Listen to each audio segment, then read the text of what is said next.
All right, today we're talking about Bristol Myers Squibb and what they're calling the Great Transition. We're going to dig into their latest financial report to really understand this huge strategic shift they're making. It's one of the biggest questions in business, right? How does a company that's worth hundreds of billions of dollars completely reinvent itself? What do you do when your blockbuster products, the ones that made you famous, start to get old? How do you steer a ship that massive toward a totally new future? Well, it turns out we can find some really big clues, maybe even the answer, right inside their latest financial report. It's not just buried in some long strategy document. The story is actually right there in the numbers. So let's get into it. Okay, first up, the headline news. This is what you see at first glance. And honestly, things are looking pretty solid for BMS. So that big headline number, for the third quarter, we're talking about a massive $12.2 billion in revenue. Just wow. And what does that actually mean? Well, it means their revenues are up 3% compared to last year. And you know what? That's a really strong performance that actually beat what a lot of the experts were expecting. This kind of performance, it gives them a ton of confidence. So much, in fact, that they're actually raising their forecast for the entire year. But, and this is a big but, that's just the surface story. The real action, the really interesting stuff, is happening just underneath all that. And this brings us right to the heart of their strategy, and frankly, their biggest challenge.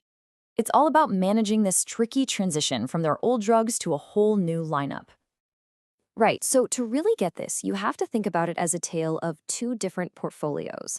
First, you've got the legacy portfolio. These are the older, established drugs, the household names that are now starting to face competition from cheaper generics. Then you have the growth portfolio. This is the new stuff, the innovative medicines that BMS is basically betting its entire future on. And this is where you can literally see that great transition happening right before your eyes. Look at the numbers. The growth portfolio's revenue shot up to $6.9 billion. At the same time, the legacy portfolio dropped down to $5.4 billion. You can see the crossover point right there. The new is officially overtaking the old. This isn't some plan on a PowerPoint slide anymore. This is a real dramatic shift happening in the numbers right now. So, what's actually powering that surging growth portfolio? Let's meet the drugs that are making it all happen. Think of them as the new star players on the team. Kicking things off is Opdivo. This is a huge cancer drug, a cornerstone of what's called immuno-oncology. Basically, it helps your own immune system fight cancer. And get this, it pulled in $2.5 billion this quarter alone. That's up 7%. It's an absolute beast for the company. All right, next up is Revlimid. This one is a treatment for anemia that's linked to certain blood disorders, and it has some incredible momentum right now. Sales jumped 37% to $615 million. This is so important because it shows their growth isn't just a one-trick pony. It's coming from a bunch of different areas. And if you want to see the explosive potential of their brand new launches, you have got to look at Camzyos. It's a new heart medication, and its sales just skyrocketed. An incredible 89% this quarter. That's the kind of insane growth that can totally redefine a company's future. So today's growth is obviously really strong, but what about tomorrow? How are they going to keep this momentum going for years and years? Well, for that, we have to look into their R&D pipeline. And if you just glance at their timeline, you can see their schedule is absolutely packed. We're talking about crucial data coming out for new cancer drugs in 2025. Data for brand new heart medicines in 2026, and even more in 2027. It's like a steady stream of potential new blockbusters designed to keep the growth engine humming long after today's stars start to fade. But here's the thing, that pipeline isn't just stuff they're cooking up in their own labs. A really key part of the strategy for big pharma companies these days is to go out and buy innovation. And a perfect example of this is the recent acquisition of a company called Orbital Therapeutics.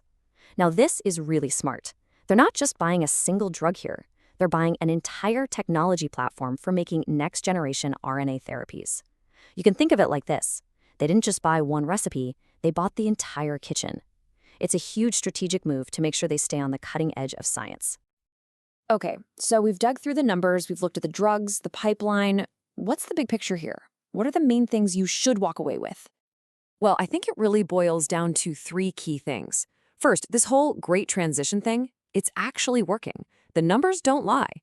They are pulling off one of the hardest moves in business. Second, their new growth is solid. It's not just based on one lucky drug. It's built on a bunch of powerful medicines across different areas. And finally, they are absolutely focused on the future, both by inventing stuff themselves and by going out and buying the best science they can find. So it's pretty clear that Bristol Myers Squibb is successfully navigating this incredibly critical moment. And that leaves us with the really exciting question, right? With their transition plan working so well, what's next? What new science, what new medicine is going to be their next big game changer?